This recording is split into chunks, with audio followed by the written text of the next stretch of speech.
Just want to give you an update. Since my last video, I did put on the cross drill rotors. These come off of a 96 Chevrolet Impala, around that range. Now, a couple of things that I had to do to get these to work was, one, I had to drill these holes out a little bit to get them to clear the studs, and also I had to modify the brake pads a little bit. Had to, you can see the cut mark right in there. Let me get you a view of it. But I had to modify the brake pads a little bit because what happened was they would ride right along the edge of this rotor, right along this edge. So I had to cut this back a little bit. I had to cut it back a little bit with the cut-off wheel.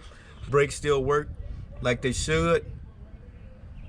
I mean, the improved braking over drums is, I mean, is nice. It is nice. And like I said in my last video, I mean, the look is still hot and sexy.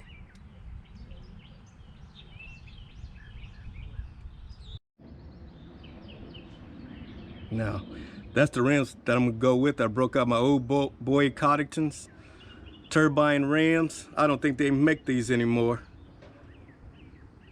I think it's gonna fit the overall theme that I'm going for.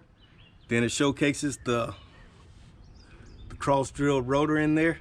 Now, tomorrow morning, I'm taking these down to be powder coated matte black. Woo, baby. Give you that Ric Flair. Woo! That's gonna look beautiful. Matte black with that paint that I chose, the paint color that I chose. Matter of fact, I'm gonna give you a visual of the paint color that I chose, just in case for those that haven't been following my channel. Check this out.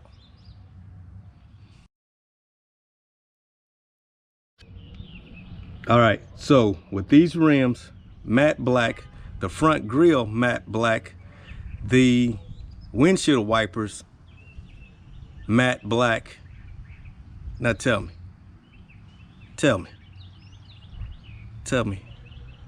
isn't that gonna look sexy? Sexy. If you like this video, hit the like button below. Be sure to leave a comment, and always, please subscribe. Until next time, hit it, sexy.